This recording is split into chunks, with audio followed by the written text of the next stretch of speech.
Welcome to The Explainer. Today, we are jumping into a spiritual philosophy that's described as being both brand new and ancient at the same time. We're going to break down the core ideas of the New Thought movement, drawing from a really fascinating documentary on the topic. So let's start right there with that core idea. The new part of New Thought isn't about some recent invention. Nope. It's all about a personal shift in your own mind, a new way of thinking about yourself and how you fit into the universe, using principles that people say have been around forever. So, what exactly is this ageless wisdom that's getting packaged as a new way of thinking? And, why is it grabbing so much attention right now? Well, chances are you've actually run into its ideas before, maybe without even realizing it. These concepts have been brought into the mainstream by some pretty big names in hugely popular media. And they all really circle around one powerful idea. If you change your thinking, you can actually fundamentally change your life. Okay, so what's under the hood? What are the big principles? Let's dive into the core beliefs that practitioners claim have the power to completely transform a person's life from the inside out. The first huge pillar is this idea of oneness. This is the belief that every single one of us is deeply and fundamentally connected to the one creative source of the entire universe.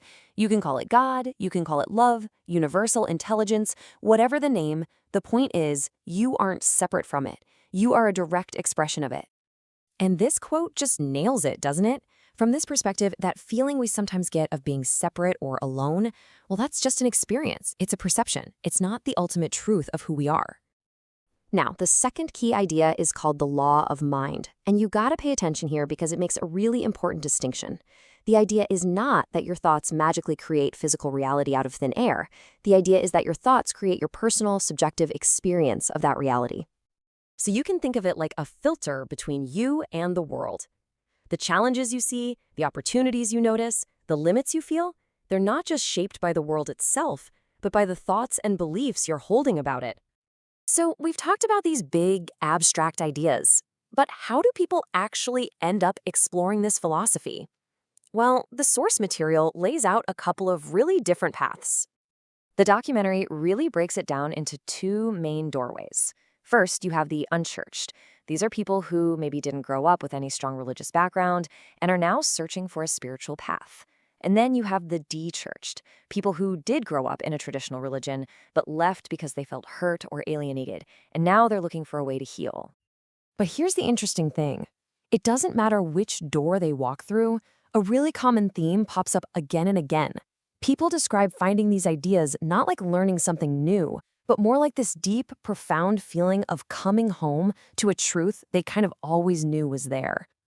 Okay, this is where the philosophy really becomes practice. The documentary is filled with these incredible stories of transformation, so let's look at a few of the most powerful examples of these ideas in action. First up, get this. A story from someone who literally went from being homeless to achieving massive success. And he says it wasn't about luck. He directly credits using these principles to consciously shift his entire experience of reality. Okay, and then there's this one, which is just absolutely astonishing. An account of a man blind for nearly 2 decades whose sight reportedly came back right in the middle of a prayer service. A moment that, as you can imagine, just stunned everyone in the room. And here's another one. A story of a little girl who was told she would never be able to walk. Her mother just refused to accept that and kept using a healing affirmation.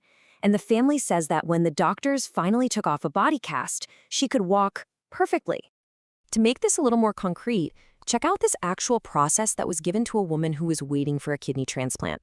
She was told, Step 1, read about healing. Step 2, every single day read the part specifically about kidneys. Step 3, stop focusing on the problem kidney.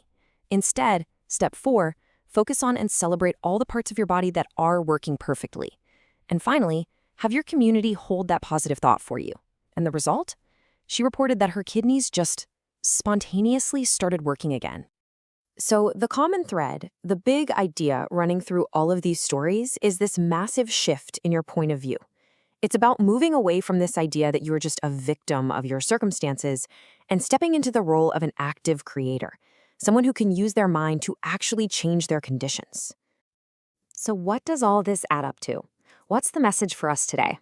Well, the whole philosophy really builds toward this bigger vision for the world, and it offers what its followers see as a really vital modern message.